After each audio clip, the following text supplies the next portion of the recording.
भी होती है, क्योंकि मेरे यहाँ पे सुबह सुबह क्लास होती है। चलें जी, तो कल में हमने अपना लेबर का चैप्टर जो है वो किया था कंक्लूड, ठीक है।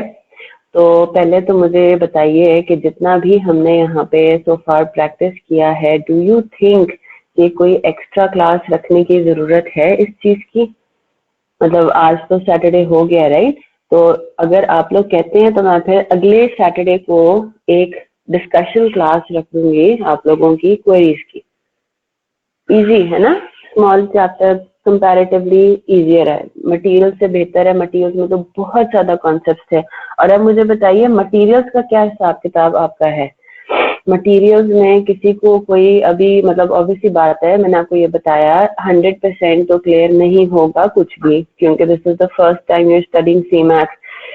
एक दफा खुद उसको रिवाइज करते हैं, एक दफा उसको पढ़ते हैं अच्छे से, तो आपको काफी हद तक चीजें क्लियर हो जाएंगी। You need to give yourself some space, some room to make errors.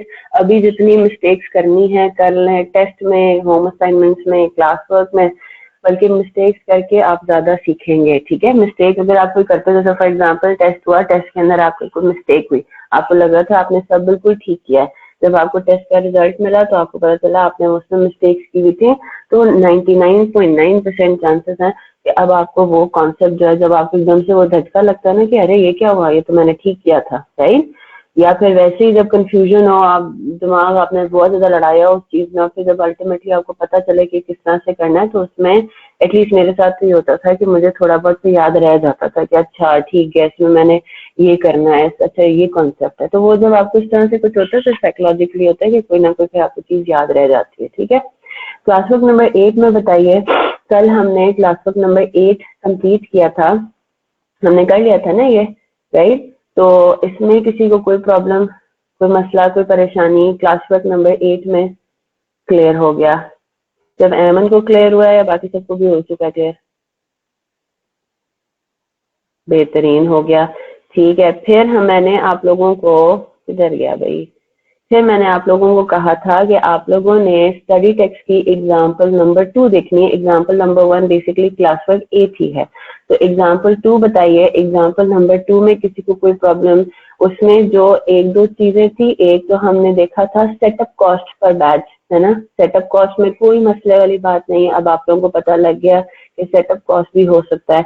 फिर हमने दूसरी बात क्या डिस्कस की थी कि अगर आपके पास कोई इंक्रीमेंटल ओवरहेड्स हो, जो इंक्रीमेंटल कॉस्ट होती हैं, सिर्फ हम उनको लेते हैं for the purpose of decision making. Yes, अगर कोई एग्जिस्टिंग आपका एक्सपेंस है तो वो हमारी डिसीजन मेकिंग में रिलेवेंट कॉस्ट नहीं होगी, क्योंकि भले हम जो भी हम डिसीजन लें, भले हम वो बैच प्रोड्यूस करें ना करें, कॉन्ट्रैक्ट लें ना लें, उस एक्सपेंस में तो होना ही है।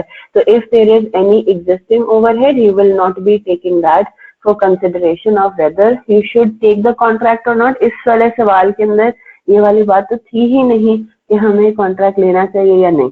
और ये कह रहा है कि आपको एक कॉन्ट्रैक्ट मिला है, आपने प्राइस कोट करनी है, तो सेम थिंग, राइट? तो उसके लिए जो हमें कॉस्ट या एक्सपेंसेस का टोटल चाहिए, उसमें फिर हम एग्जिस्टिंग एक्सपेंस नहीं लेंगे, ठीक है। तो लेबर का chapter apparently there is no issue, ठीक है। Any more? अब जो क्वेश्चंस हमारे एक दो रह गए हैं, you can attempt them, problem होती है you can discuss with me over WhatsApp. और मुझे जो आप लोगों की तरफ से अंडरस्टैंडिंग मिली है वो ये है कि we do not need to keep a discussion class for labour. Depreciation पर बैच कैसे पता चला? जी जनाब, कैसे पता चला डेप्रिसिएशन पर बैच? किधर गया? ये रहा। वो ये कह रहा है फिक्स्ड कॉस्ट है ना, ये देखिए फिक्स्ड कॉस्ट में आ रहा है depreciation of equipment purchase for the project. इसका क्या मतलब हुआ? इसका क्या मतलब हुआ कि हर बैच के लिए डेप्रिसिएशन क्या होगी? 45,000 उन्होंने दिया हुआ है, पहले बैच की उन्होंने कॉस्ट में दिया हुआ है ना शाहजेब, ये देखिए, ये क्वेश्चन का पार्ट है, डेटा में गिवन है, ठीक है। तो क्योंकि ये फिक्स कॉस्ट है तो इसका मतलब है कि for every batch it's going, नहीं जनाब, ये क्या लिखा हुआ है बेटा, ये क्या लिखा हुआ है? Estimated cost of the first batch is as under, ठीक है। इसके अलावा आपको इन्होंने ये नहीं, वैसे तो आप उनके यूनिट्स के बेसिस पे डेप्रिसिएशन कैलकुलेट कर सकते हैं, लेकिन उन्होंने क्या दिया हुआ है, फर्स्ट बैच, ये cost of the first batch only दिया हुआ है। नहीं बेटा, ये अंडरस्टूड है ये अंडरस्टूड है कि ये एक बैच का है, ये तो अंडरस्टूड है ना, वो उसने आपको एक पहले बैच की सिर्फ कॉस्ट दी हुई है। अब बात समझ आई? ये तो अंडरस्टूड है, अगर यहाँ पे वो पर बैच ना भी देता, यहाँ पे हर चीज पर बैच ही है, ठीक है। डायरेक्ट मटेरियल यहाँ पे तो कुछ नहीं दिया हुआ था, फिर आपने इसको पर बैच क्यों लिया? Why didn't you take it, ये 66,000 है total direct material for all जो है यूनिट्स, 10,000 यूनिट्स, आपने इसमें क्यों नहीं लिया फिर? ये जो डायरेक्ट लेबर है, डायरेक्ट लेबर में आपने 1500 आवर्स टोटल कॉन्ट्रैक्ट के क्यों नहीं लिए फिर? यहाँ पे तो पर बैच नहीं लिखा हुआ। ये अंडरस्टूड है, ये अंडरस्टूड है कि आपका ये फर्स्ट बैच का सिर्फ इन्होंने डेटा दिया हुआ है, तो ये एक बैच का इंफॉर्मेशन है। एक बैच की जो डेप्रिसिएशन है वो कितनी है? 45,000, और ये फिक्स्ड कॉस्ट के उसमें आता है, तो इसका मतलब है कि every other batch would have a depreciation allocated to it at the rate of 45,000, ठीक है। उसकी वजह एक और क्या हो सकती है? एक और बात सुने, बैच का साइज सेम है ना, 500 यूनिट्स है, हर बैच 500, तो अगर आप नंबर ऑफ यूनिट्स के बेसिस पे भी डेप्रिसिएशन कैलकुलेट करते हो तो उसका मतलब है कि हर बैच का कितना होगा? सेम आएगा, और वो कितना होगा? 45,000, ठीक है। 45,000 is not the total depreciation, it is depreciation for one batch only and it's going to be the same for every subsequent batch as well, ठीक है। और कोई मसला?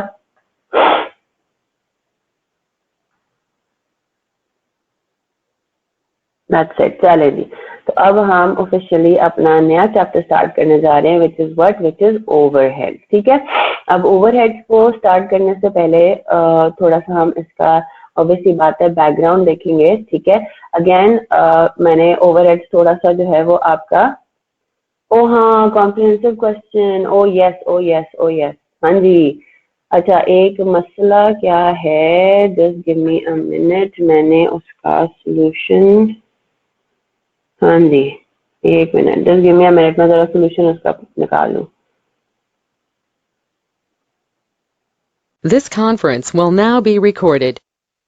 चले जी, तो जो कॉम्प्रिहेंसिव एग्जाम्पल एक थी जिसका ऑब्वियसली बात है कोई सोल्यूशन आप लोगों के पास नहीं है, ठीक है, उसको जरा हम देख लेते हैं। जो पार्ट ए था उसमें, अब अगेन मैं ये डिस्कस नहीं, मतलब पूरा मैं नहीं डिस्कस करिए, जिसने सॉल्व नहीं किया अच्छा है वो जो है वो कंफ्यूज फिर होंगे ये क्या चल रहा है। चले शादी, वेरी गुड, आई होप आपका नाम भी ग्रीन लिस्ट में हो, ग्रे में या रेड में ना हो, है ना। ग्रे लिस्ट में कौन, ग्रे एरिया में वो होते हैं जो जिनको they need improvement, and the red ones are, मतलब उन्होंने तो अखीर ही कर दिया ना, ठीक है। चले जी, पहला जो पार्ट है आपका, उसका आंसर है आपका 85, 85% इज योर लर्निंग रेट, ठीक है। 85% आपका क्या है? It's your learning rate. अच्छा जी, सेकेंड पार्ट में वो क्या कह रहा है? Calculate the standard for direct labour hours the company should establish for each unit of electrical, ठीक है। क्या मतलब हुआ इसका? इसमें हम ये क्या बात कर रहे हैं कि जी हमें स्टैंडर्ड क्यों चाहिए, किस चीज का चाहिए, वो इस आखिरी जो लाइन है ना, ये आखिरी जो 3 लाइन है, ये उसके बारे में बात कर रहा है। Based on prior production experience the company anticipates there will be no significant improvement in production time after the first 32 units, यानी कि द लर्निंग विल स्टॉप, है ना। Therefore, a standard for direct labor hours will be established. अब standard यहाँ पे वो क्या कह रहा है कि there will be a standard for, ये क्या होता है? लेबर आवर पर यूनिट, है ना, यही होता है ना। हम लोग हर जगह पे क्या करते हैं, हम ये देखते हैं कि जी वो आपको लगता है कि जब standard time for production is फलाने आवर्स पर यूनिट, तो standard labor hours will be established based on average hours per unit for unit 17 to 32, ठीक है। अब ये बात आपको क्लियर होनी चाहिए। क्या बात क्लियर होनी चाहिए? पहली बात तो ये कि हम 8 यूनिट्स के बैचेज में प्रोड्यूस करें, ठीक है। जैसा पहले हम 50, 500, 100 यूनिट्स के बैचेज में हमने 2-3 सवाल देखे, ठीक है। यहाँ पे 8 यूनिट्स का एक बैच होगा, ठीक है जनाब। फिर वो कह रहा है कि 32 यूनिट्स के बाद कोई आपका नहीं लर्निंग होगी। इसका क्या मतलब हुआ? फर्स्ट बैच में लर्निंग हुई 8 यूनिट्स, फिर सेकेंड बैच में लर्निंग होगी 16 यूनिट्स जिसमें टोटल प्रोड्यूस होंगे, ठीक है। 16 के बाद क्या? 24 यूनिट्स तीसरे बैच में लर्निंग होगी, और चौथे बैच तक लर्निंग होगी। यहाँ तक बात सबको समझ आ रही है ना? चौथे बैच तक आपकी लर्निंग हो रही है। चौथे बैच में 4 बैचेस में 32 यूनिट्स आपकी प्रोड्यूस होंगी, ठीक है। फोर्थ बैच के बाद फोर्थ बैच के बाद तो वो कह रहे हैं कि लर्निंग नहीं होगी। अब आपको क्या करना है, क्या करना है आपको, वो कह रहा है a standard for direct labor hours will be established based on the average hours per unit for units 17 through 32। तो इसका मतलब ये हुआ कि उसने आपको ये बता दिया है कि बैच 3+4 है ना, 3+4 ना, बैच 3+4 इन दोनों बैचेस का जो टोटल टाइम हम निकालेंगे उसका हमने एवरेज निकालना है, and that will continue for the remaining batches जिसमें कोई लर्निंग नहीं होगी। ये उसी तरीके का सवाल है कि जिसमें आपको कहा जाता है कि जी 32nd बैच के बाद कोई लर्निंग नहीं होगी, तो 32nd बैच का 32 यूनिट के बाद कोई लर्निंग नहीं होगी, तो हम 32nd यूनिट का टाइम निकाला था 32 माइनस 31, राइट। और हम वो कहते हैं कि वो टाइम अब आगे के लिए सबके लिए कंटिन्यू होगा, राइट। यहाँ पे अब उसने आपको स्टैंडर्ड बता दिया है कि यूनिट 17 थ्रू 32 जो ये जो है दो बैचेस बनते हैं ना, ये 17 से लेके 32 यूनिट तक दो बैचेस बनते हैं, ये सुनो, क्योंकि ये टोटल कितना है, ये 16 यूनिट्स हैं टोटल, 32 माइनस 17 करते हैं, यानी कि 32 17 यूनिट से 32 यूनिट तक आपके पास दो बैचेस बनते हैं 8-8 के। Is that clear? तो थर्ड और फोर्थ बैच का जो वो कह रहा है कि जो एवरेज होगा वो हमारा आगे के उसके लिए स्टैंडर्ड यूज होगा, ठीक है। अब मैं आपके सामने इसका सोल्यूशन डिस्प्ले करती हूँ, आई होप इससे आपको बात और थोड़ी क्लियर हो जाएगी, ठीक है जी। तो इसका अब हमारे पास क्या हिसाब किताब बनता है, इसमें आपने देखना है, ये पार्ट नंबर 3 है, ठीक है।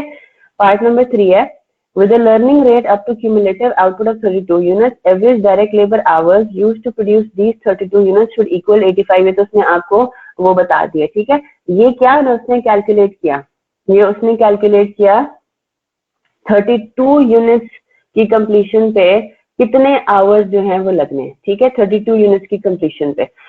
कैसे हम कैलकुलेट करेंगे तो जल्दी से देख लेते हैं,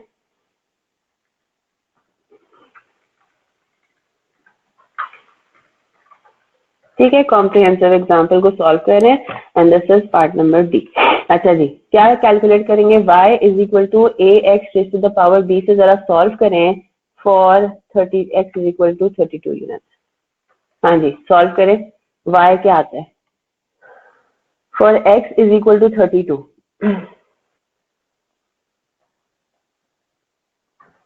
इसमें आपके पास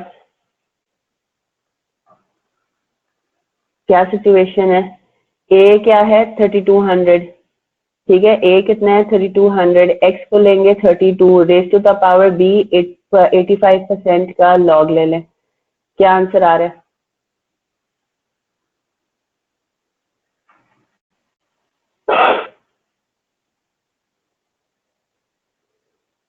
जी सॉल्व कर रहे हैं, जल्दी से सॉल्व करें, हमें ओवरहेड भी स्टार्ट करना है आज।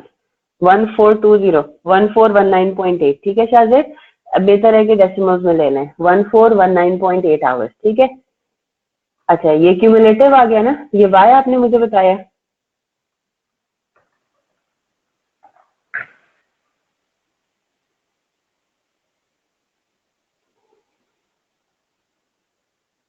ओ यस, हमें 4 लेना है बेटा, ओ सॉरी सॉरी सॉरी, हाँ हम तो बैच वाइज चल रहे हैं ना, एक्स 4 होगा, बिल्कुल ठीक, एक्स हमारा हमारा 4 होगा, 32 नहीं होगा।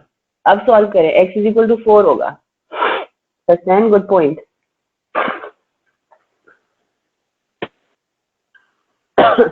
जो हमारे 32 यूनिट्स हैं वो हमारा फोर्थ बैच है, बिल्कुल ठीक है। अब बताइए क्या आ रहा है, वाई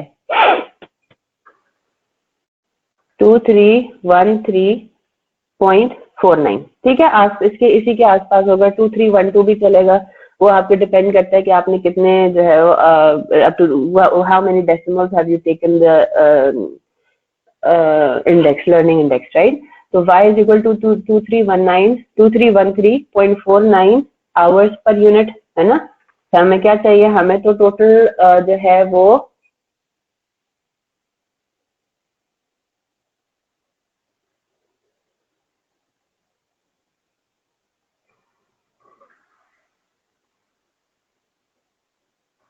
नहीं, एक मिनट, यहाँ पे हम कुछ गड़बड़ तो नहीं कर रहे?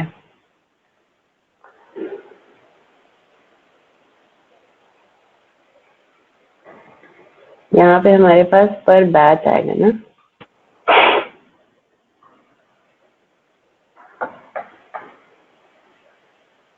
नहीं, आवाज तो आई गेस ठीक है बेटा।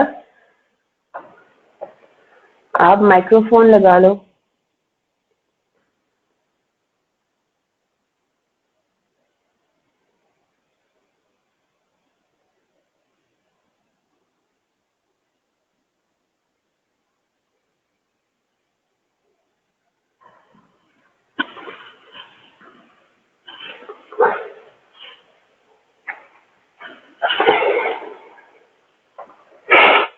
Give me a minute.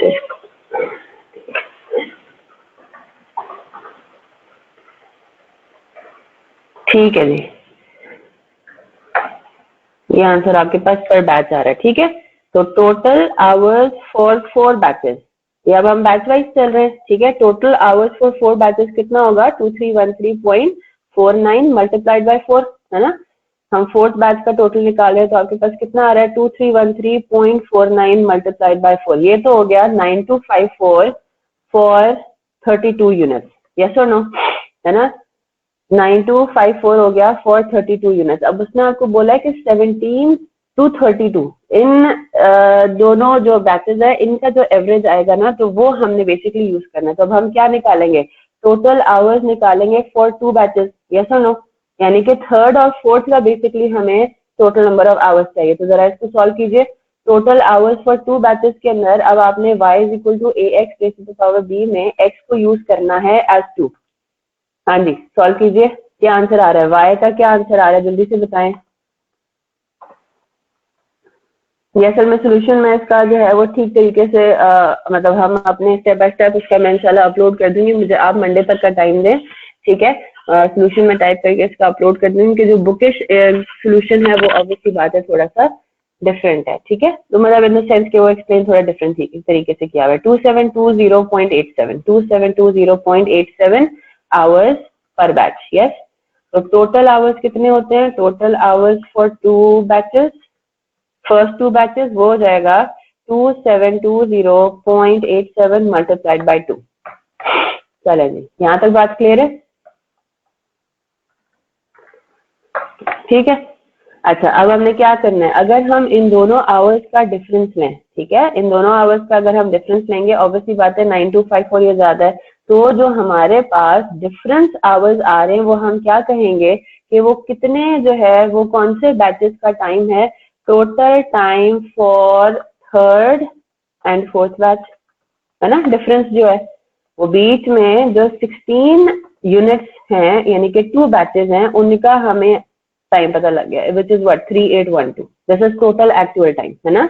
ये टोटल एक्चुअल टाइम है क्योंकि ये आपने टोटल टाइम लिया है फॉर 32 यूनिट्स और ये आपने टोटल टाइम लिया है फॉर 16 यूनिट्स, राइट? तो यानी कि 17 से 32 यूनिट्स का टोटल बनता है 3812। तो क्या हो जाएगा? आवर्स पर यूनिट आपके हो जाएंगे 3812 आवर्स टोटल हैं फॉर 16 यूनिट्स। तो आपका एवरेज क्या बनता है? This divided by 16 which is 238.26। हाँ जी, बात क्लियर होती है?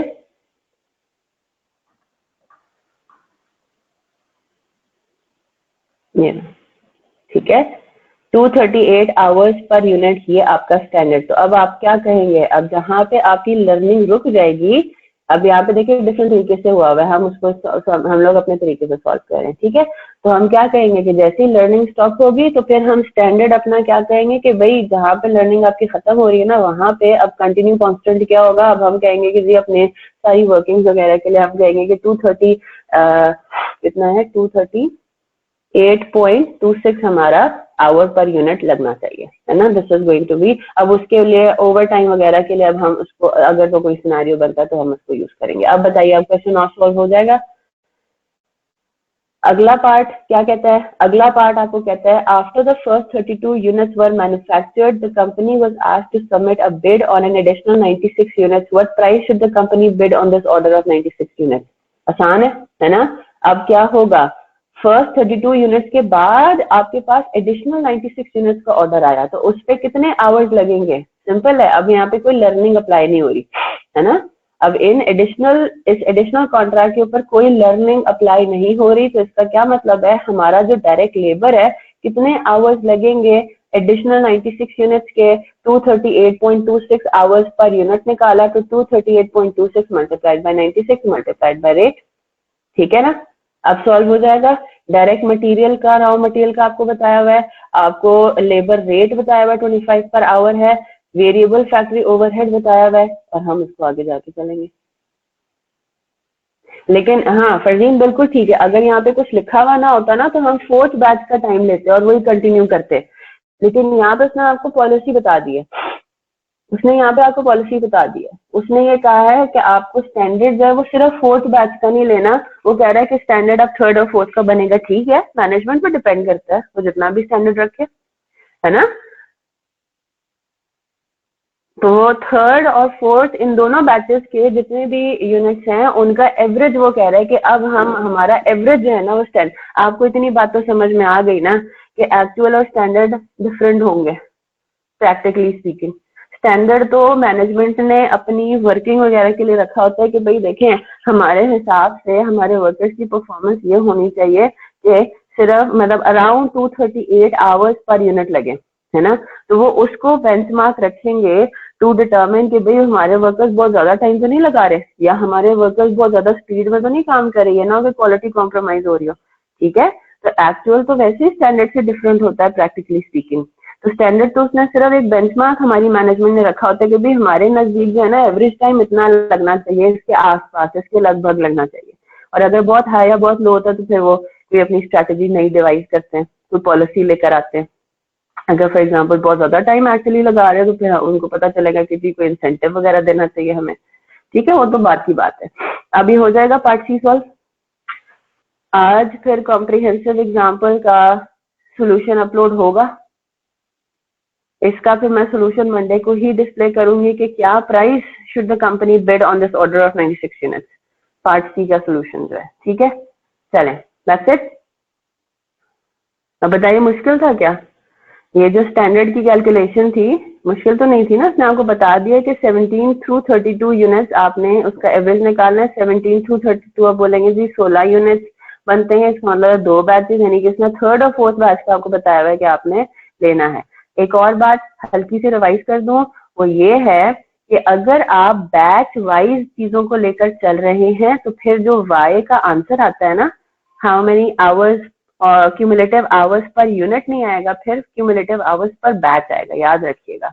ये जो अभी हसनैन ने या शाजेब ने शायद ये पॉइंट किया था, बात है ना, ठीक है जनाब। तो अगर आप बैच वाइज जा रहे हैं तो 32 यूनिट्स का अगर आपको टोटल टाइम चाहिए तो फिर आप 4 बैचेस डालेंगे, एक्स को डालेंगे 4, ठीक है, क्योंकि आपको इन्फॉर्मेशन क्या दी हुई है, आपको पहले बैच का टोटल आवर्स दिए हुए, जो ए आप यूज करेंगे, ए क्या यूज कर रहे हैं, ए आप यूज कर रहे हैं 3200 डायरेक्ट लेबर आवर्स पहले बैच का है, तो बैच वाइज इंफॉर्मेशन लेके जा रहे हैं। तो अगर ए आपने पहले बैच का डाला इंस्टेड ऑफ पहला यूनिट, तो फिर आपका हर चीज पर बैच आएगा, हर चीज आपकी बैच वाइज ही चलेगी। आई होप दैट्स क्लियर, ठीक है।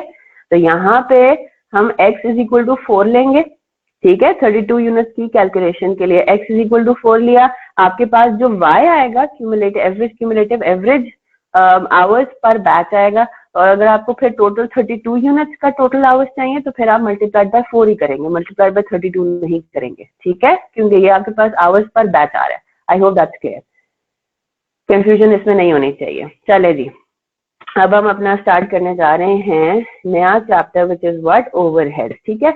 इतनी बात तो क्लियर होगी कि जब तक पिछला टॉपिक जो है वो आपका नहीं क्लियर होगा तब तक हम आगे ऑब्वियसली बातें नहीं जाएंगे, ठीक है।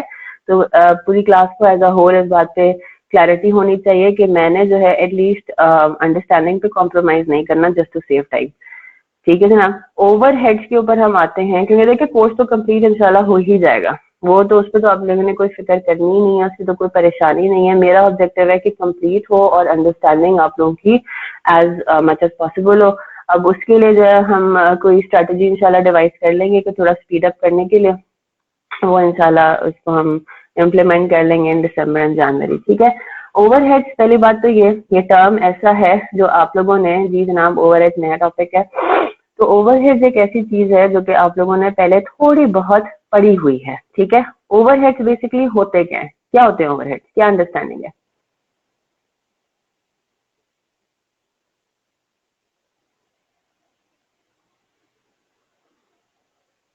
Overheads are those expenses that are not, expenses तो है लेकिन एक्सपेंस जो है वो तो आपका डायरेक्ट मटेरियल डायरेक्ट लेबर भी है। तो व्हाट इज ओवरहेड्स? जो कॉस्ट पर डिवाइड नहीं होते पर यूनिट नहीं, ये बात भी गलत है मुनीबा। ओवरहेड्स जो है वो पर यूनिट डिवाइड होते हैं, एलोकेट होते हैं। Excess cost to complete the job, मतलब other than if you mean के डायरेक्ट मटेरियल डायरेक्ट लेबर तो कह सकते हैं। इनडायरेक्ट एक्सपेंसेस, अदर एक्सपेंसेस, चलें ठीक है। All cost other than direct material direct labour, very good Usman, बिल्कुल ठीक। ठीक है, इनडायरेक्ट जितने भी आपके एक्सपेंसेस है बिल्कुल ठीक। Expenses other than DM and DL, very good. Indirect expenses, ये भी अच्छी डेफिनेशन है। इन अदर वर्ड्स मैं ये कह सकती हूँ all those cost that are not directly attributable, है ना, to the production of, to the production आपका जो भी डायरेक्टली एट्रीब्यूटेबल जो नहीं है बेसिकली वो आपके एक्सपेंसेस क्या है, ओवरहेड्स कहलाते हैं, राइट। तो सिंपली स्पीकिंग हमारे ओवरहेड्स क्या होते हैं? Overheads are all expenses other than direct material and direct labor, ठीक है। अच्छा, अब इसका मतलब ये हुआ कि अगर हम अभी फैक्ट्री की बात नहीं कर रहे, हम पूरी एंटिटी की बात कर रहे हैं आसिफ, ठीक है, हम पूरी एंटिटी की अभी बात कर रहे हैं, ठीक है। ओवरहेड्स जनरली, ठीक है जनाब, ओवरहेड्स जनरली पूरी एंटिटी का क्या होगा, पूरी एंटिटी का ये हो जाएगा, एक मैन्युफैक्चरिंग कंसर्न है। तो इसका मतलब ये हुआ कि डायरेक्ट मटेरियल और डायरेक्ट लेबर के अलावा मार्केटिंग एक्सपेंसेस होते हैं, है ना। अब मैं अगर आपके सामने लिस्ट बना दूं कि भाई एक तो आपके पास ये आ गया परचेज ऑफ रॉ मटेरियल, ठीक है, परचेज ऑफ रॉ मटेरियल, फिर आपके पास आ गया वेजेस ऑफ फैक्ट्री वर्कर्स, है ना। अच्छा जी, फिर आपके पास क्या आ गया, सैलरी ऑफ फैक्ट्री सुपरवाइजर। यहाँ तक तो सब बिल्कुल क्लियर हो रहा है, ठीक है। फिर मैं आगे आती हूँ, मैं आपको कहती हूँ मार्केटिंग एक्सपेंसेस भी तो है ना, एक एंटिटी के मार्केटिंग एक्सपेंसेस भी होते हैं। फिर उसके बाद क्या होता है, सैलरी ऑफ फाइनेंस डायरेक्टर, है ना, ये भी हो गया। ऑडिट फीस, है ना, ये भी आपके पास एक्सपेंस है एंटिटी का। इसके अलावा और भी बहुत सारी चीजें, डेप्रिसिएशन ऑफ सेल्स, या डेप्रिसिएशन ऑफ वो कर देते हैं, एक तो मशीनरी हो गया, depreciation of head office assets, है ना। अब ये सारे एक्सपेंसेस है, ये तो हम पूरी कंपनी वाइज अभी हम बात कर रहे हैं ना, पूरी एंटिटी वाइज बात कर रहे हैं। तो इतनी तो बात हमें समझ में आ गई कि पहला वाला आइटम तो डायरेक्ट मटेरियल है ना, पहला वाला आइटम डायरेक्ट मटेरियल है, ये आपके पास हो गया डायरेक्ट लेबर। अगर हम सिर्फ ओवरहेड्स के पॉइंट ऑफ व्यू से बात करें, ठीक है, तो आपका जो तीसरा आइटम है वो आपका ओवरहेड है ना। मार्केटिंग एक्सपेंसेस भी आपका ओवरहेड में आएगा, ठीक है, ये भी आपका ओवरहेड की कैटेगरी में आएगा। फाइनेंस डायरेक्टर की जो सैलरी है वो भी आपकी ओवरहेड कहलाएगी एंटिटी की, है ना। ऑडिट फीस भी आपका क्या कहलाएगा, ओवरहेड कहलाएगा। डेप्रिसिएशन ऑफ मशीनरी भी आपकी क्या कहलाएगी, ओवरहेड कहलाएगी, ठीक है। और आपका depreciation of head office assets भी क्या कहलाएगा, आपका ओवरहेड कहलाएगा, ठीक है। तो ये चीज तो हमने देख ली कि एंटिटी के लिए, एक एंटिटी के लिए अगर हम सारे उसके आइटम्स ऑफ एक्सपेंसेस देखें तो उसमें अदर देन डायरेक्ट मटेरियल और डायरेक्ट लेबर वो ओवरहेड्स में क्लासिफाई होते हैं। फिर जब हम ओवरहेड्स को फर्दर देखते हैं, है ना, जब हम ओवरहेड्स को फर्दर एनालिसिस करते हैं तो उसमें आ जाता है प्रोडक्शन ओवरहेड एंड यानी कि फैक्ट्री ओवरहेड और नॉन प्रोडक्शन ओवरहेड। अब और क्लियर हो गया, है ना। फैक्ट्री ओवरहेड यानी कि प्रोडक्शन ओवरहेड और नॉन प्रोडक्शन ओवरहेड। तो हम लोगों ने हमारे चैप्टर में अभी क्या पढ़ना है, सीमा के अंदर अभी हम क्या पढ़ रहे हैं, एक्चुअली दोनों चीजें किसी न किसी तरीके से हम दोनों चीजों को देखेंगे, ठीक है। लेकिन हम लोग फोकस बेसिकली किस पे कर रहे हैं, प्रोडक्शन ओवरहेड्स के ऊपर। वेरी गुड, ठीक है, प्रोडक्शन ओवरहेड हमारा मेन फोकस यहाँ पे रहेगा, ठीक है जनाब। तो जब हम ओवरहेड्स के अंदर फर्दर बाइफिकेशन पे आते हैं तो production overhead are simply what, production overheads are factory related. अब फैक्ट्री रिलेटेड अदर एक्सपेंसेस, है ना, फैक्ट्री रिलेटेड अदर एक्सपेंसेस आपकी प्रोडक्शन ओवरहेड आ जाएंगे। यानी कि अगर हम इस लिस्ट को दोबारा से एनालिसिस करें तो सैलरी ऑफ फैक्ट्री सुपरवाइजर हो जाएगा प्रोडक्शन ओवरहेड, मार्केटिंग एक्सपेंस आपका हो जाएगा नॉन प्रोडक्शन ओवरहेड, ठीक है। सैलरी ऑफ फाइनेंस डायरेक्टर क्या हो जाएगा, नॉन प्रोडक्शन ओवरहेड हो जाएगा। ऑडिट फी क्या होगा, नॉन प्रोडक्शन ओवरहेड, यस। तो ये सारी चीजें फिर आपके पास क्या आ जाएंगी, ये आपके पास प्रोडक्शन रिलेटेड आ जाएंगी और ये आपके पास हो जाएगा नॉन प्रोडक्शन। तो अगर मैं इसको यहाँ पे रेफर करूंगी, यहाँ पे मैं रेफर करना चाहूंगी आपकी स्टडी टेक्स्ट को, कि स्टडी टेक्स्ट में इस चीज का इंट्रोडक्शन, इस चैप्टर का इंट्रोडक्शन बहुत अच्छे तरीके से दिया हुआ है, ठीक है। इसको जरा हम देखते हैं, यहाँ से मैं आपको चाहूंगी कि आप इसको रीड भी करें। किधर गया,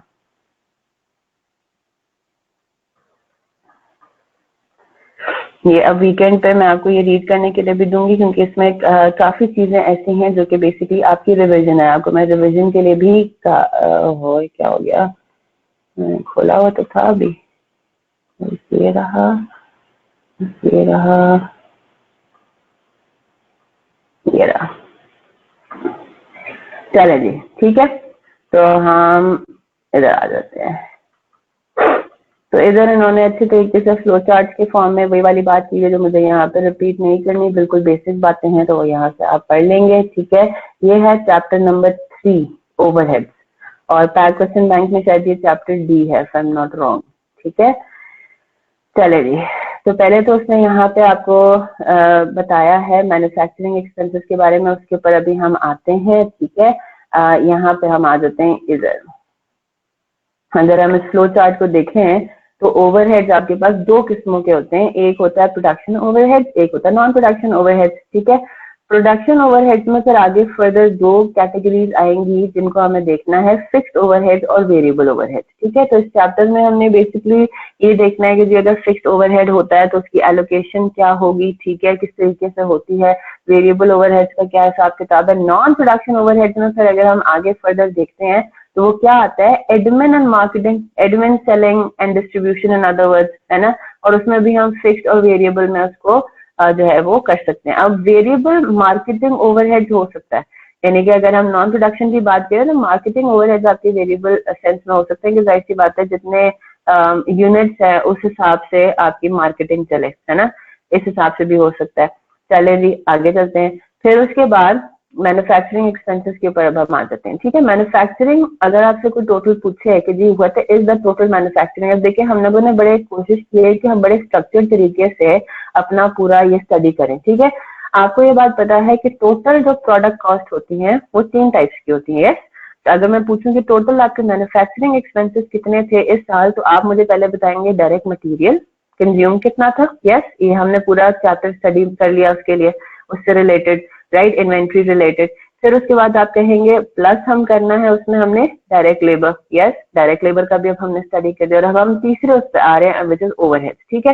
तो मैन्युफैक्चरिंग एक्सपेंसेस की बेसिकली दो कैटेगरीज हैं, एक तो आ जाते हैं आपके पास डायरेक्ट एक्सपेंसेस जिसमें डायरेक्ट मटेरियल और डायरेक्ट लेबर आ जाता है, which that are fully traceable, यानी कि directly attributable to one unit of product, right? फिर उसके बाद दूसरी कैटेगरी आपके पास आ जाती है इनडायरेक्ट एक्सपेंसेस, यानी कि production overheads, they occur in the course of making a product, providing a service or running department which cannot be traced directly and fully to the product, service or department, ठीक है। So for example, labor which is not directly involved in the conversion of raw material but indirectly involved in the making of the product, यानी कि factory का जो supervisor है, factory का supervisor is involve in the production process, लेकिन उसका directly कोई contact नहीं होता विद द फाइनल प्रोडक्ट, है ना, वो ओवरसी कर रहा होता सारी प्रोडक्शन को, है ना। तो the supervisor who is responsible to supervise the production process is not directly involve and therefore treated as indirect cost. अच्छा, और क्या एग्जांपल हो सकता है इनडायरेक्ट फैक्ट्री लेबर की, और क्या एग्जांपल हो सकती है? अब हम फैक्ट्री, हम by the way production overheads पे फोकस कर रहे हैं, ठीक है। तो इनडायरेक्ट और क्या लेबर हो सकता है एग्जांपल, सिक्योरिटी गार्ड, जेनेटोरियल स्टाफ, है ना, सपोर्ट स्टाफ जो होता है फैक्ट्री में जो छोटू काम कर रहे होते हैं, है ना, क्लीनर हो गया, वेरी गुड जैनेटर्स जो होते हैं, वो सारे आपके फैक्ट्री में बस जो काम कर रहा है other than the direct worker, है ना, other than the assembly line worker, जो भी फैक्ट्री में काम कर रहा है वो आपका फैक्ट्री मैनेजर हो गया, है ना। तो ये सारे आपके पास क्या हो जाएंगे, ये इनडायरेक्ट लेबर में आ जाएंगे, ठीक है। फिर इसके बाद और क्या एग्जांपल उन्होंने दी हुई है, tools, spares and materials that are used in the machinery और equipment used in the production, यानी कि इनडायरेक्ट मटेरियल है ना, इनडायरेक्ट लेबर हो गया, इनडायरेक्ट मटेरियल भी हो गया। इनडायरेक्ट मटेरियल में क्या क्या आ जाता है, डायरेक्ट मटेरियल में तो मेजर रॉ मटेरियल और पैकिंग मटेरियल है ना, वो चीजें आ जाती हैं। जो मेन आपका प्रोडक्ट है ये हम डिस्कस भी कर चुके हैं, ठीक है, डायरेक्ट और इनडायरेक्ट की, राइट। और प्रोडक्शन ओवरहेड में, फैक्ट्री ओवरहेड में क्या आ जाता है, बाकी सारी छोटी मोटी चीजें, जिसमें हमने यहाँ से कुर्सी की एग्जांपल ली थी, राइट। जब आप किसी कुर्सी को देखते हैं तो उसमें आपको मेजर क्या नजर आता है, वुड, तो would is your direct material, right. और जो चीज आपको नजर नहीं आ रही और जो इनसिग्निफिकेंट है, जिसकी cost compare to the total cost of the product, याद है ना सबको, दो दो दो स्टेप्स थे ना to determine direct and indirect, right. तो अगर वो इनसिग्निफिकेंट है उसकी कॉस्ट, तो वो क्या आ जाएगी, वो नेल आ जाएगा, ग्लू हो जाएगा, थोड़ा बहुत पेंट हो जाएगा, यस और नो, पॉलिश हो जाएगा, राइट।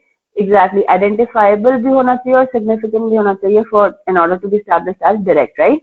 तो वो चीजें आपकी इनडायरेक्ट में आ गई, स्पेयर पार्ट्स हो गए, इस तरह की चीजें, ठीक है। फिर उसके बाद दूसरी चीजें क्या, अदर इनडायरेक्ट एक्सपेंसेस में क्या आ जाएगा, factory rent, depreciation of machinery, electricity and other utility expenses incurred for the production facilities, ठीक है। तो टोटल जो हमारे पास मैन्युफैक्चरिंग एक्सपेंसेस जो है ना, फिर ये तीन कैटेगरीज में आ जाते हैं। जो डायरेक्ट मटेरियल और डायरेक्ट लेबर है, आई होप ये बात सबको जो है वो पता है, अगर नहीं पता तो अब पता हो जानी चाहिए कि प्राइम कॉस्ट किसे कहते हैं। Prime cost is the total of your direct material and direct labour, ठीक है। और जो लेबर प्लस ओवरहेड है उसको हम कन्वर्जन कॉस्ट कहते हैं। बहुत मजे की बात है, conversion costs are those costs that are required to convert direct material into finished goods, simply speaking, है ना। तो कन्वर्ट करने के लिए आपको क्या चाहिए, कन्वर्ट करने के लिए आपको लेबर की जरूरत चाहिए एंड अदर एक्सपेंसेस यानी कि ओवरहेड्स, ठीक है। फिर अगला जो पोर्शन आ रहा है, ये मैं अब आपको कहूंगी, this is your home assignment, you have to revise this. Cost behaviours याद है, कहाँ पढ़ा था, कब पढ़ा था, कहाँ पढ़ा, FAR1 में, वेरी गुड, है ना। नॉलेज ब्रॉट फॉरवर्ड में भी हमने इस चीज को टच किया था। FAR1 में बेसिकली आप लोगों ने ये पढ़ा था कि आपके पास डिफरेंट कॉस्ट बिहेवियर्स क्या होते हैं। तो जिन स्टूडेंट्स ने मेरे से पढ़ा था उनको याद होगा कि हमने डिफरेंट कैटेगरीज बना के पढ़ी थी कि कॉस्ट बिहेवियर विद मतलब different categories of cost with respect to behaviour, categories of cost with respect to, और क्या क्या था आपका, डिपार्टमेंट्स था, है ना, categories with respect to period and product cost, ये सारी चीजें जो है वो आप लोगों ने, ये अब सिंपली आप लोगों ने रिवाइज करना है। फिक्स कॉस्ट क्या होती है, semi variable, step fix cost, फिर प्रोडक्शन नॉन प्रोडक्शन के अंदर उसने आपको फर्दर क्लासिफाई कर दिया, फिर उसके बाद उसने पीरियड प्रोडक्ट में क्लासिफाई कर दिया, ठीक है। तो ये इन्होंने हल्का फुल्का सा लिखा हुआ है, आप लोगों ने इससे ज्यादा शायद कैटेगरीज पढ़ी हो FAR1 में, तो अच्छा हो जाएगा अगर आप लोग जो है वो, जी बिल्कुल, ये सब कमेंट्री है, इसको आपने रिवाइज करना है, सिंपल एज दैट, ठीक है। चलिए जी, अब हम एक अपनी मेजर डिस्कशन अब करना शुरू कर रहे हैं। अब हमें इतना तक, इधर तक तो हमें पता था, है ना, ये तो सब कुछ वो है जो कि हमें सब आइडिया था पहले से कि जी ओवरहेड्स क्या होते हैं, इसमें तो कोई नई बात ऐसा नहीं थी, ठीक है। अब नई बात कहाँ आ जाती है, नई बात आ जाती है इधर, जब हम ओवरहेड्स की बात करते हैं तो देखें, डायरेक्ट मटेरियल और डायरेक्ट लेबर, ये दो ऐसी चीजें हैं जिनमें हमें एस्टिमेट एज सच इन्वॉल्व करने की जरूरत नहीं पड़ती, ठीक है, इतनी ज्यादा हमें जरूरत नहीं पड़ती। उसकी वजह क्या है, उसकी वजह ये है कि दे आर फेयरली मेजरेबल, है ना। आपको ये बात पता है, आपको ये बात समझ में आ जाती है। एस्टिमेट तो हम ऐसे यूज करते हैं, जैसे जाहिर सी बात है लर्निंग रेट वगैरह हम अप्लाई करें तो वो एस्टिमेट ही है, लेकिन उसमें हमें प्रिटी मच हमें श्योरिटी हासिल होती है ना। तो उसके अंदर तो हमें इतना कोई मसला नहीं होता, उसमें तो हमें पता है कि जी कितने हम आसानी से प्रिडिक्ट कर सकते हैं विद रीजनेबल एक्यूरेसी कि जब हम प्रोडक्शन करेंगे तो हमें एक यूनिट में कितना मटेरियल लगेगा, एक यूनिट पे हमारा कितना लेबर लगेगा। जब हम ओवरहेड्स पर आते हैं तो ओवरहेड्स में अब हमारे पास चीजें जो है वो काफी हद तक मतलब बहुत ज्यादा अनएक्सपेक्टेड आप समझ लें कि हो जाती हैं, ठीक है। तो उसके लिए अब जब हम साल के शुरू पे, अब हमने अपनी प्रोडक्शन स्टार्ट नहीं की, ठीक है, हमने we have not started a production yet, और अब हमें जो है वो हिसाब लगाना है कि जी हमारे क्या एक्सपेंसेस होंगे, हमारे क्या ओवरहेड्स होंगे। तो उसमें फिर हमें साल के शुरू में एक अमाउंट ऐसी एक्सपेक्ट या कैलकुलेट करनी पड़ेगी जिससे हमें आइडिया हो जाए कि इस फ्यूचर में हम क्या एक्सपेक्ट करें, अगेंस्ट स्टैंडर्ड हमारा क्या हो, ठीक है। उस रेट को हम कहते हैं ओवरहेड रिकवरी रेट, ठीक है, या ओवरहेड एब्जॉर्प्शन रेट, ठीक है। Just give me a minute, मैं जरा पैक्स पर्सन बैंक भी खोल दूं ताकि उधर से भी हम इस चीज को देख लें, ठीक है। फिर हम इसको 5-10 मिनट ही रहते हैं तो हम इसको फिर क्लोज करेंगे थोड़ी सी डिस्कशन करने के बाद। टू प्रोडक्ट की कॉस्ट डिसाइड करनी है, इसको देख लें, ठीक है। फिर हम इसको 5-10 मिनट ही रहते हैं तो हम इसको फिर क्लोज करेंगे थोड़ी सी डिस्कशन करने के बाद। आपको एटलीस्ट मैं ये बता दूं कि हम कैलकुलेट किस तरह से करते हैं, ठीक है। चैप्टर सी, तो स्टडी टेक्स्ट और पैक क्वेश्चन बैंक इन दोनों को हमने साथ साथ लेकर चलना है और आप लोगों ने भी इसी तरह से पढ़ना है, ठीक है। अभी जो चीज हमने कवर कर ली है, ये चीज हमने कवर कर ली है कि जी हमारे पास फैक्ट्री ओवरहेड में क्या क्या आते हैं, इनडायरेक्ट मटेरियल आता है, इनडायरेक्ट लेबर आता है और अदर इनडायरेक्ट एक्सपेंसेस आते हैं, ठीक है। अब हमारे इधर, अब अकाउंटिंग के पॉइंट ऑफ व्यू से अगेन जब हम देखते हैं तो there are two types of FOH, factory overhead, actual and applied, ठीक है। अब मेरी बात गौर से सुनिएगा, एक्चुअल फैक्ट्री ओवरहेड्स आपके हुए कितने इनकर, ये तो आपको पता चलेगा साल के आखिरी दिन, है ना। जब पूरा साल गुजर जाएगा उसके बाद आपको समझ में आएगी, आपको पता चलेगा कि आपके एक्चुअल फैक्ट्री ओवरहेड्स कितने हैं। खैर बच्चों, अभी क्लास का वैसे भी टाइम खत्म होने वाला है, ठीक है। अप्लाइड ओवरहेड निकालने की जरूरत क्या, अप्लाइड क्या होते हैं, बेसिकली इसको समझ लें स्टैंडर्ड हो गए या बजटेड हो गए, ठीक है। इसकी जरूरत क्या है, इसकी जरूरत है साल के पहले दिन जब आपने प्रोडक्शन अभी तक शुरू नहीं की तो आपको आइडिया तो होना चाहिए ना, आपके पास एक स्टैंडर्ड तो होना चाहिए ना कि आइडियली हमारे क्या होने चाहिए ओवरहेड पर यूनिट। क्यों, वजह क्या है, कोई जरा सोच के बताएगा वजह क्या है, हमें ये अप्लाइड ओवरहेड या बजटेड ओवरहेड पर यूनिट की जरूरत ही क्या है। मुझे सिर्फ एक टर्म मैंने सुनना है, नहीं एस्टिमेट तो प्रोडक्ट की कॉस्ट, क्यों प्रोडक्ट की कॉस्ट डिसाइड करनी है, यही तो बात है ना, क्यों चाहिए प्रोडक्ट की कॉस्ट, सेलिंग प्राइस के लिए। वेरी गुड, सबसे इंपॉर्टेंट यूज उसका क्या है, सेलिंग प्राइस। अब आपका कस्टमर आपके पास आया, आपने उसके लिए प्रोडक्शन अभी तक शुरू थोड़ी किया है, आपके अभी चीज हम पहले भी देख चुके हैं, ये जो हमने पिछला सवाल 2-3 सवाल किए वो इसमें ओवरहेड नहीं आ रहा था, आ रहा था ना, है ना। तो आपका कस्टमर अभी आपके पास आया है, उसने अभी आपको यूनिट्स को ऑर्डर देना है, आपको पता है कि जी प्रैक्टिकली स्पीकिंग आपको पता है कि जी प्रोडक्शन की जो है वो कॉस्ट हर बैच का डिफरेंट होता है, हर टाइम का डिफरेंट होता है, राइट। अब आपने अपने कस्टमर को एक प्राइस कोट करनी है कि जी ये जो प्रोडक्ट आप मुझे कॉन्ट्रैक्ट दे रहे हैं ना, इसका पर यूनिट या टोटल कॉन्ट्रैक्ट प्राइस इतनी होगी। तो उसके लिए आपको क्या चाहिए, डायरेक्ट मटेरियल, डायरेक्ट लेबर, तो बहुत मतलब फिर भी रीजनेबल एक्यूरेसी से आप कैलकुलेट कर सकते हैं ना कि भाई इतना लेबर, हमें पता है कि जी पिछले हमें पास्ट एक्सपीरियंस से पता है कि इतना हमारा जो है वो मटेरियल लगेगा, इतने हमारे आवर्स लगेंगे, एक स्टैंडर्ड आपने स्टैब्लिश किया हुआ है उसके अंदर। लेकिन अब आपको ओवरहेड में भी अब एक स्टैंडर्ड चाहिए ताकि आप पर यूनिट कैलकुलेट कर लेंगे, जी मेरे हिसाब से पर यूनिट जो है वो इतना बजटेड, इतना हमारा पर यूनिट जो है वो ओवरहेड जाएंगे, तो हम तीनों को ऐड करके उसके ऊपर मार्कअप मार्जिन लगा के प्राइस कोट कर सकते हैं, राइट। यहाँ तक बात क्लियर हुई। To avoid price fluctuations, you cannot avoid price fluctuations, by the way, Maujam, ठीक है। जो प्रैक्टिकली एक्चुअली आपको ओवरहेड आना है वो आना है, अब वो फ्लक्चुएट जितना भी करता है, ठीक है। तो हाँ, हम ये बात कह सकते हैं मौजम, अगर आपका पॉइंट ये है कि हम अपनी इन्वेंट्री की वैल्यू को थोड़ा बहुत यस कंट्रोल करें, तो बिल्कुल आपकी बात ठीक है। क्या मतलब हुआ इस बात का, मेरी बात गौर से सुनिएगा, ये हम आगे जाके कंफर्म करेंगे, इसलिए मैं सिर्फ आपको वर्बली बता रही हूँ। मेरी पर यूनिट इन्वेंट्री की कॉस्ट क्या है, वो मेरी बेसिकली क्लोजिंग इन्वेंट्री से ताल्लुक है ना उसका। मेरी क्लोजिंग इन्वेंट्री किस पे डिपेंड करती है, मैं क्लोजिंग इन्वेंट्री की वैल्यू किस तरह निकालती हूँ। अगर हम एनआरवी को कह देंगे जी लोअर ऑफ कॉस्ट, एनआरवी में लोअर कॉस्ट ही आनी है, नॉर्मल सिनेरियो में यही होता है ना। तो अगर मेरे पास मैंने वैल्यू ऑफ इन्वेंट्री निकालनी है, ठीक है, मेरी बात गौर से सुनिएगा, वैल्यू, इसके दो काम है बेसिकली, जो अप्लाइड ओवरहेड है ना इसके दो काम है, एक तो प्राइसिंग के लिए, दूसरा काम क्या है, ये मौजम वाली बात। मौजम क्या कह रहे हैं, मौजम का पॉइंट ये है कि मेरे पास क्लोजिंग यूनिट्स की टोटल वैल्यू क्या बनती है, that depends upon my cost per unit, yes और नो। अब मेरी बात गौर से सुनिएगा, अगर मेरे ओवरहेड्स फ्लक्चुएट करते हैं बहुत ज्यादा, ठीक है, तो इसका मतलब ये हुआ कि पिछले साल की जो closing inventory, for example number of units बिल्कुल सेम है, जो पिछले साल क्लोजिंग यूनिट्स थे और जो इस साल क्लोजिंग यूनिट्स है वो सेम ही है, लेट्स अज्यूम।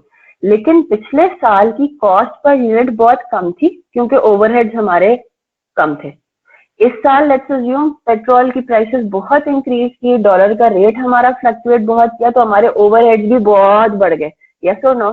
तो ओवरहेड्स बहुत बढ़ने की वजह से हमारा क्या हुआ, कॉस्ट पर यूनिट बढ़ जाएगा बहुत ज्यादा, और सेम नंबर ऑफ यूनिट्स की फिर वैल्यू क्या हो जाएगी, ज्यादा हो जाएगी, यस और नो। हमारी इन्वेंट्री की फिगर बहुत बढ़ जाएगी।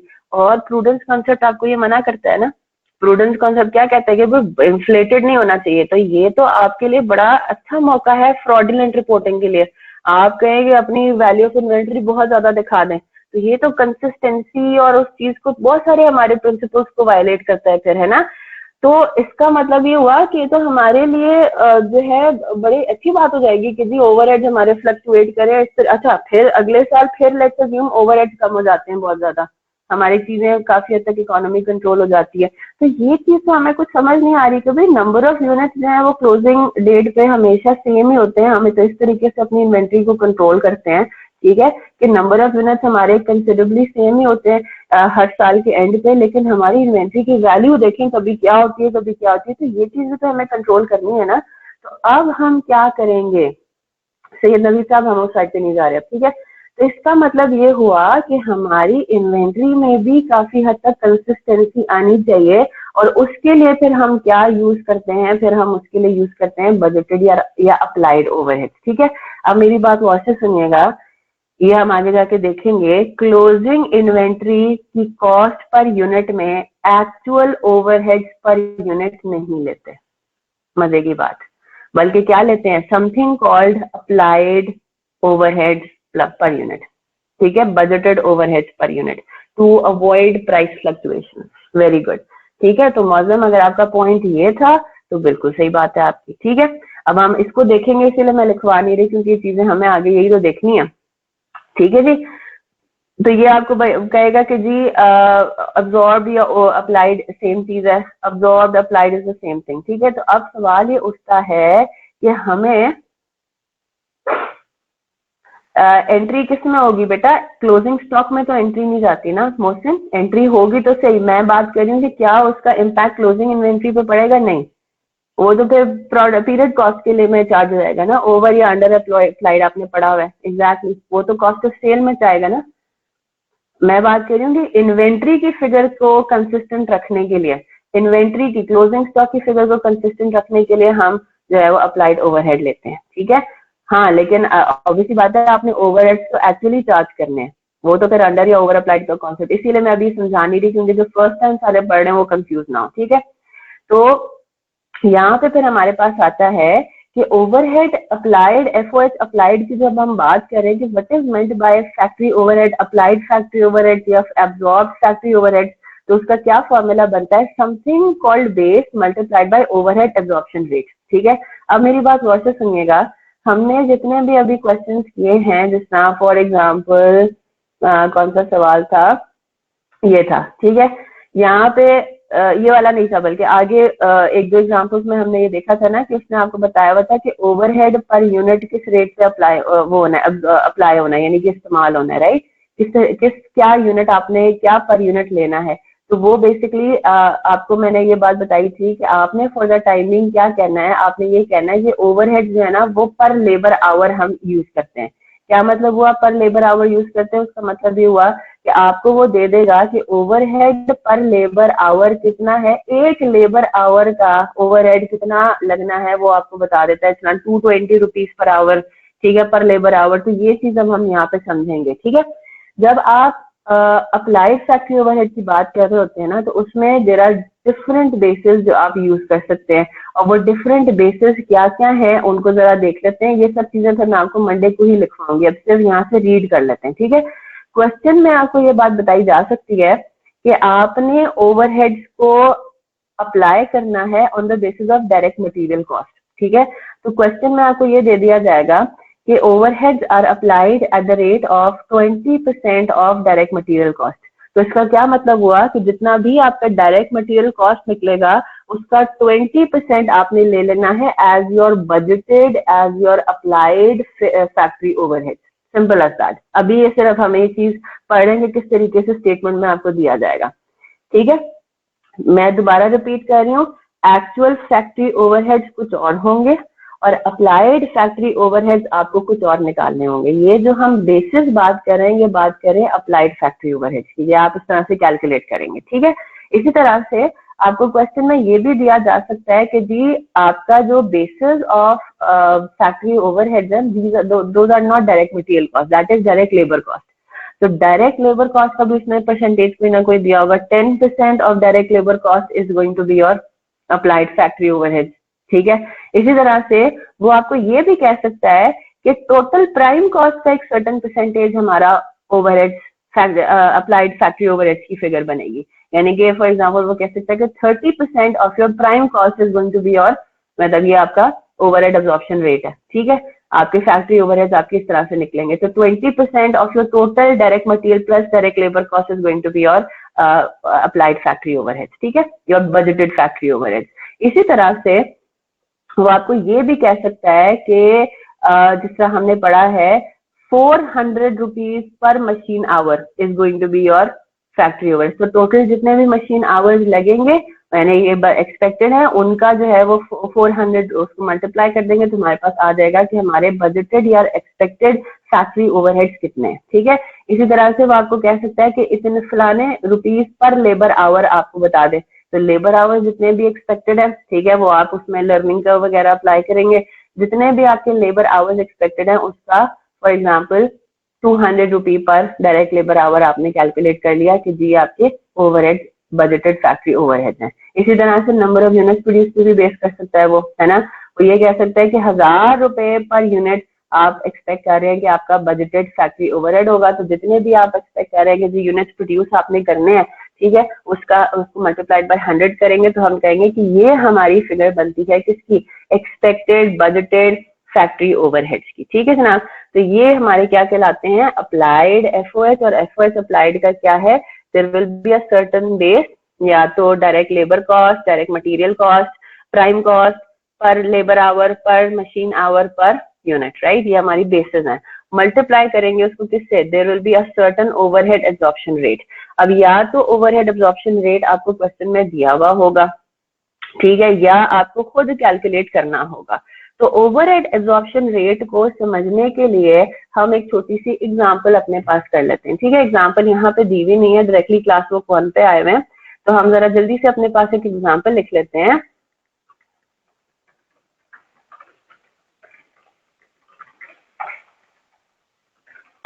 ठीक है, calculation of overhead absorption rate.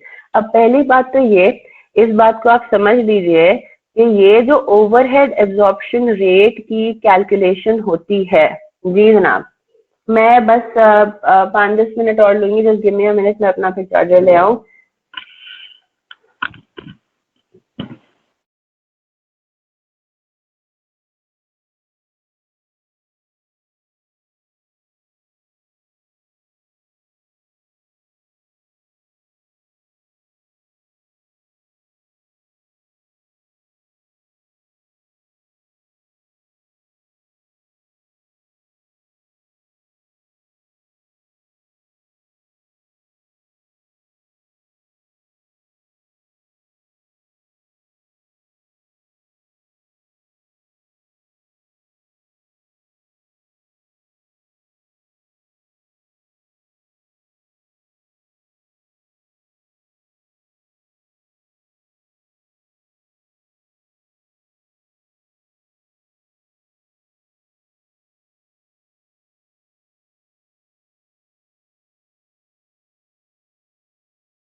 चले जी, तो पहली बात तो ये कि जो हम कैलकुलेट कर रहे हैं ओवरहेड एब्जॉर्प्शन रेट, ठीक है, ये कब कैलकुलेट होगा, ये होगा at the beginning of the year, at the start of the contract, ठीक है, यानी कि एक्चुअल काम होने से पहले, है ना।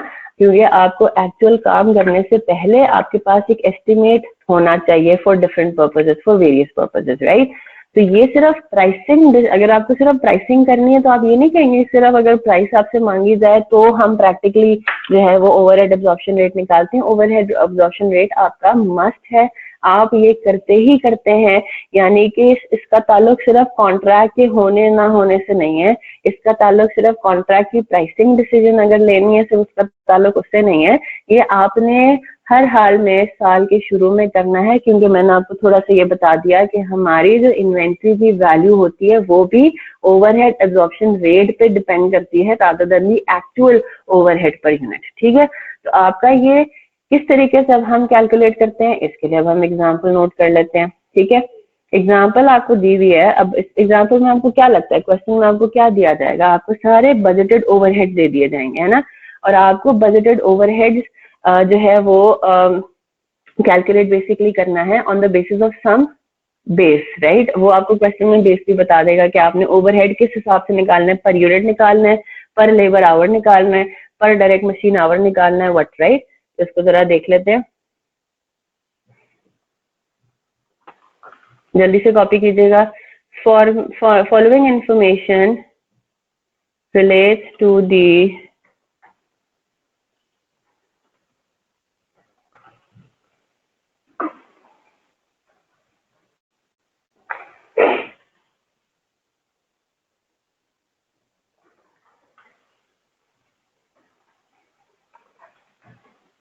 क्योंकि अब ऑब्वियसली बात है 2019 का एंड हो रहा है, तो इसलिए हम अब एग्जाम्पल में 2020 लिख रहे हैं। ठीक है, टोटल बजटेड कॉस्ट है फॉर एग्जाम्पल फैक्ट्री रेंट है आपके पास रुपीज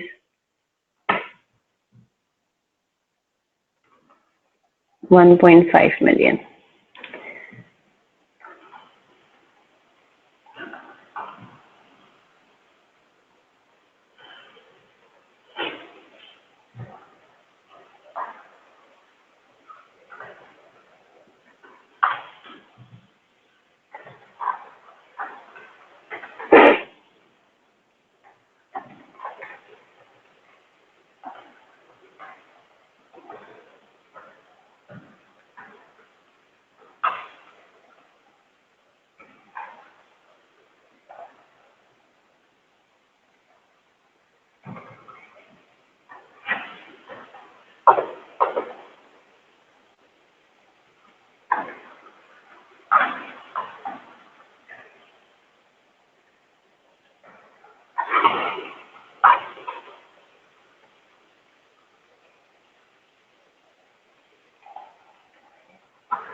हाँ जी, कॉपी कर लिया, सब कर रहे हैं ना साथ साथ?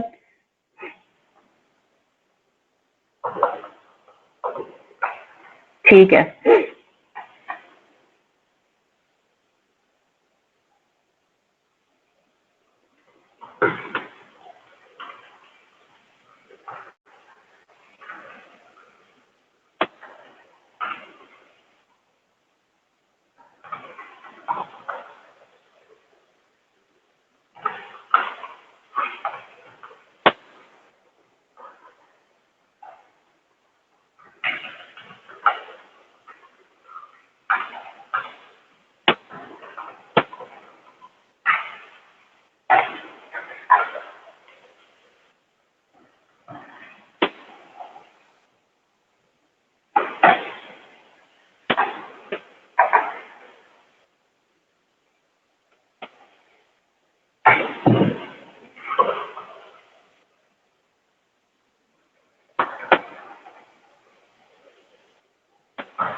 जी बिल्कुल, ये सारा डेटा दिया हुआ आपको।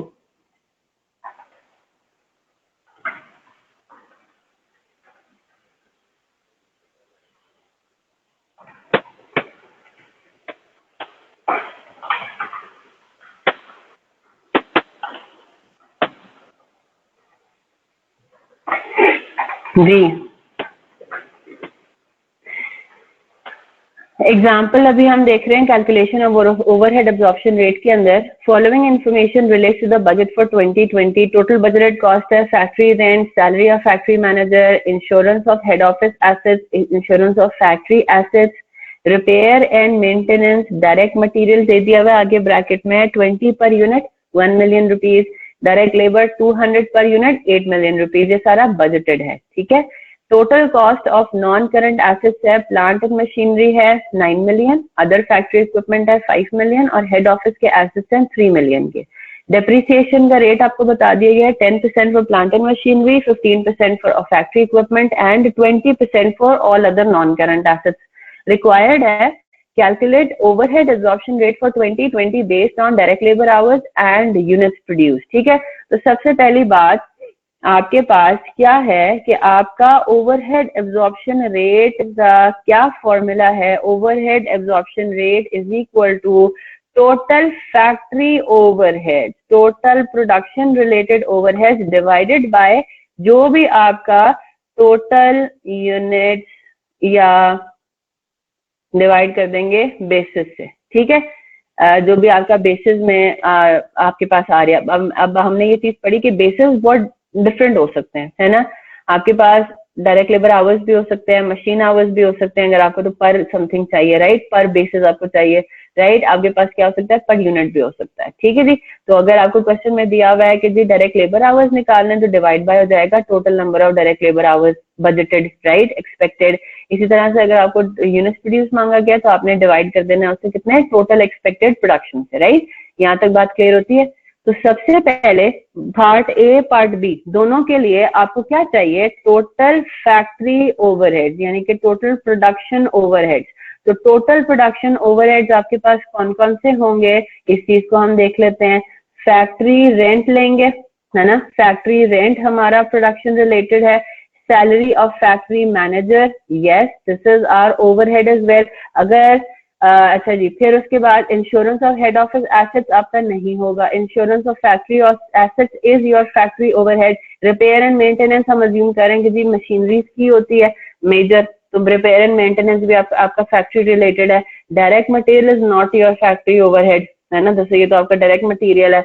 And direct labour is also not going to be a part of your factory overhead. इसके अलावा फैक्ट्री ओवरहेड क्या होगा, प्लांट एंड मशीनरी की डेप्रिसिएशन और अदर फैक्ट्री इक्विपमेंट की depreciation. Is that clear, yes और नो। तो जब हम टोटल लेते हैं तो वो क्या होगा, 1.5 मिलियन, 9 लाख। तो टोटल फैक्ट्री ओवरहेड आ देंगे 1.5 मिलियन प्लस 900,000।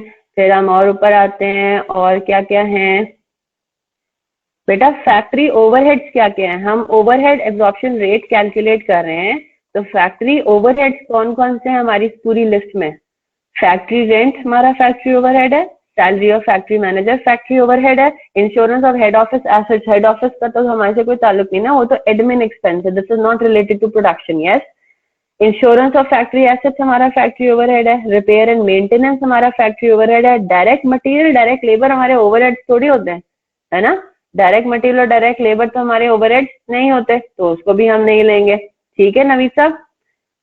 फिर उसके बाद आगे डेप्रिसिएशन ऑफ फैक्ट्री एसेट्स, ये हमारे फैक्ट्री ओवरहेड्स हैं, तो एडमिन वाला हेड ऑफिस एसेट्स तो हमारे का जो डेप्रिसिएशन है वो तो एडमिन का पार्ट बनेगा, वो तो नॉन प्रोडक्शन रिलेटेड है। यस, तो जो ग्रीन में हाईलाइट हुए हैं वो सारे हमारे क्या होंगे, factory overhead. Overhead absorption rate निकालते हैं फैक्ट्री ओवरहेड्स के लिए, तो कितना हो गया 1.5 मिलियन प्लस 9 लाख प्लस 7,50,000, ठीक है जी, प्लस 2,50,000 प्लस क्या क्या होगा 9। अब ऑब्वियसली बात है, आपको उन्होंने क्वेश्चन में कॉस्ट ही दी हुई है ना नॉन करंट एसेट्स की, और आपको रेट दे दिया सिंपल उठा के, नेट बुक वैल्यू तो आपको पता ही नहीं है, तो आप क्या अज्यूम करेंगे कि स्ट्रेट लाइन बेसिस है ना।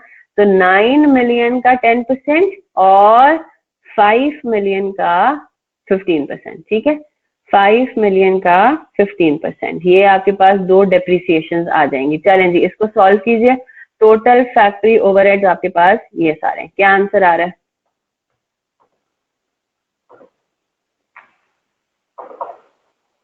तो टोटल आपके पास फैक्ट्री ओवरहेड्स आते हैं, इसको जरा चेक कर लें, 437500505050। चलें जी, तो डिफरेंट आ रहे हैं दोनों के, 50500000। अब मैं खुद ही सॉल्व कर लेती हूँ उसको।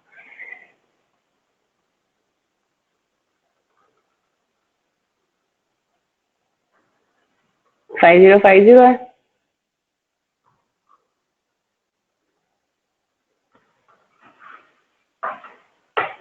₹5050 जी, अपनी करेक्शन कर लीजिए, इट्स 5050 रुपीज, ठीक है, मिलियन, यानी कि 5.05 मिलियन। तो अब हम क्या होगा, अब हम पार्ट ए पर आते हैं। अगर तो आपको वो कह रहा है कि फैक्ट्री ओवरहेड आपने एब्जॉर्प्शन रेट निकालना है on the basis of what, on the basis of direct labour hours, तो सबसे पहले तो हमें निकालना है कि डायरेक्ट लेबर आवर्स कितने हैं एक्सपेक्टेड, है ना।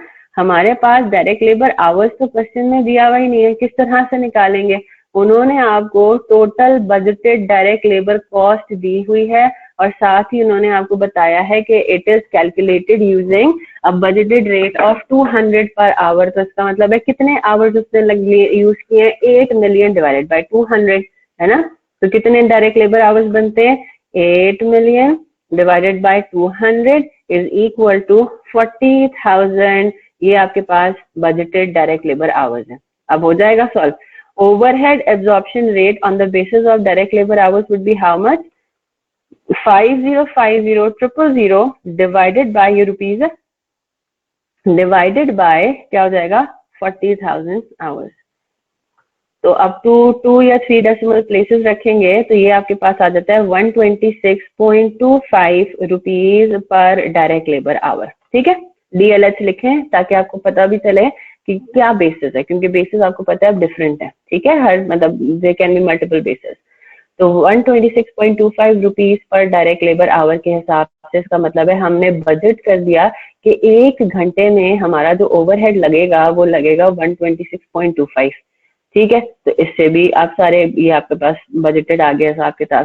फिर दूसरा बेसिस जो आपको वो कह रहा है सेम सिनेरियो के लिए, वो है यूनिट्स प्रोड्यूस्ड। हाँ जी, तो यूनिट्स प्रोड्यूस्ड अब आप किस तरह से निकालेंगे, आपको क्वेश्चन में क्या दे दिया गया है, आपको दे दिया गया है डायरेक्ट मटेरियल, है ना, पर यूनिट। तो 20 रुपीज अगर एक यूनिट पे लगा, आपको लगेगा डायरेक्ट मटेरियल, ये सारा एस्टिमेट है, 20 रुपीज एक यूनिट पे लगेगा, तो इसका मतलब है कि आप कितने यूनिट्स प्रोड्यूस करेंगे 50,000, और टोटल आपको 1 मिलियन दे दिया है, वेरी गुड, ठीक है। तो यूनिट्स इसका मतलब है कितने प्रोड्यूस आप बजट कर रहे हैं, 1 million divided bye 20। Is this clear, ये सबको समझ में आ गई। 50,000 यूनिट्स आप बजटेड है प्रोडक्शन, इसमें किसी को कोई प्रॉब्लम? तो अब हमारे पास ओवरहेड एब्जॉर्प्शन रेट क्या होगा, overhead absorption rate will be 505000 divided bye 50,000। ये 5050 रुपीज है डिवाइडेड बाय 50,000 यूनिट्स। तो कितना आ रहा है आपके पास, एग्जैक्ट 101।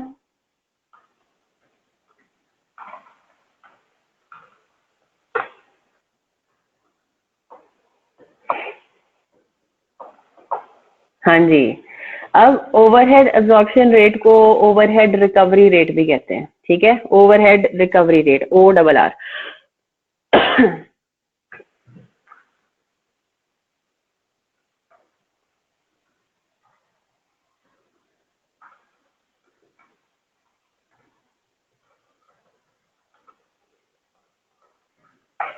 अच्छा जी, अब सवाल ये उठता है, इधर तो उन्होंने क्वेश्चन में आपको बेसिस वगैरह बताई हुई है ना कि कौन से बेसिस पे आपने ओवरहेड जो है वो रिकवरी रेट निकालने के लिए आपने यूज करना है, राइट। अगर क्वेश्चन में आपको ओवरहेड रिकवरी रेट या ओवरहेड एब्जॉर्प्शन रेट का बेसिस ना दिया हो तो सबसे ज्यादा कॉमन ओवरहेड एब्जॉर्प्शन रेट कौन सा है?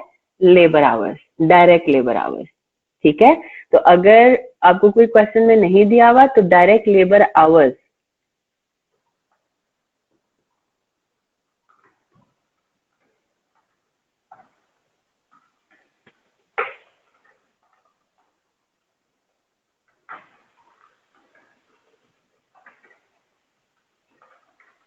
इनडायरेक्ट लेबर आवर्स की तो बात ही नहीं हो रही ना, इनडायरेक्ट लेबर की तो ओवरहेड में बेसिकली उसी का तो काम कर रहे हैं अभी, ठीक है। तो डायरेक्ट लेबर आवर पे ये डिपेंड करेगा। जी जनाब, यहाँ तक बात सबको क्लियर होती है, यस और नो?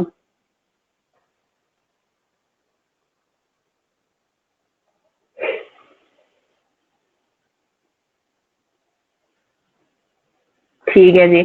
अब एक क्लास वर्क नंबर 1 है, ठीक है, जो आइडियली मुझे क्लास में आपको कराना है, लेकिन क्योंकि ऑब्वियसली बात है मैं अभी और एक्सटेंड नहीं करी क्लास को, ठीक है। तो ये आप लोगों ने ट्राई करना है घर पे, इसको मंडे को हम करेंगे। इसका मैं कोई एलएमएस पे सेक्शन नहीं बनाऊंगी क्योंकि मैंने खुद सॉल्व करवाना है, ठीक है।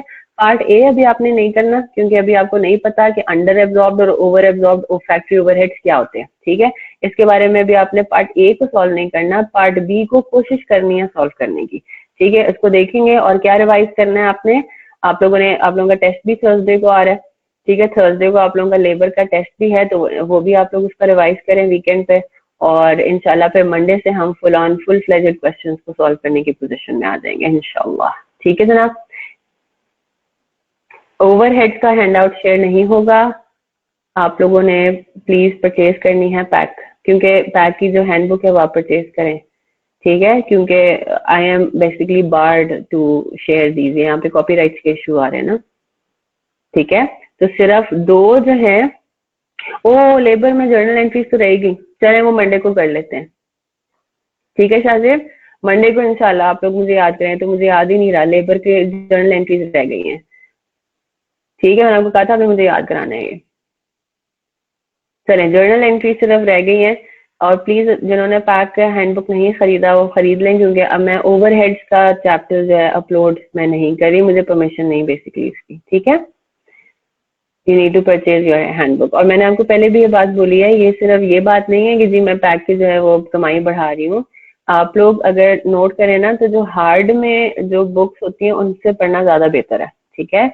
सॉफ्ट में आपके पास बुक्स होती हैं, आसानी तो होती है, no doubt about it, free में भी सारी चीजें मिल जाती हैं, सॉफ्ट में होता है तो सब कुछ, लेकिन इफेक्टिव पढ़ाई नहीं होती उससे, ये बात तो गारंटीड है। देखें बुक्स की अपनी जगह जो हैसियत है ना फिजिकल बुक्स की, वो उसकी इम्पोर्टेंस बेसिकली अब हम खत्म करते जा रहे हैं ना सॉफ्ट में चीजें लाके, लेकिन वो कितने इम्पोर्टेंट है, उसमें कितना ज्यादा अच्छे तरीके से आप पढ़ पाते हो ये आपको शायद आइडिया नहीं है इस बात का। मुहिबा, ये मैं नहीं अभी बात बता रही क्योंकि ये हमने आगे जाके पढ़ना है, लेकिन just for your information applied. लेकिन इस पॉइंट को अभी मैं डिस्कस कर ही नहीं रही ना, इसलिए मैंने कुछ लिखवाया भी नहीं है, इसको भी आप लिखें भी ना, ये सब हमने पढ़ना है अभी, ये सब पढ़ना है,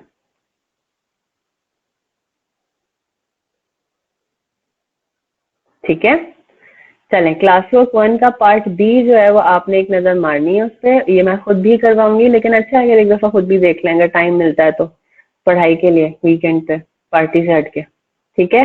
चलें जी, इंशाल्लाह फिर मंडे को मिलते हैं, और मंडे को पहले हम करेंगे लेबर की जर्नल एंट्रीज याद से, ठीक है। लेबर की जर्नल एंट्रीज को एक नजर मारना है, वैसे तो मैंने आपको वो बता दिया, वैसे स्टडी टेक्स्ट में से उसको देख लें, तो कोई प्रॉब्लम अगर किसी को है तो वो फिर हम डिस्कस कर लेंगे, वैसे ऑब्वियसली बात है मैं भी एक दफा गो थ्रू करवाऊंगी आप लोगों को, ठीक है।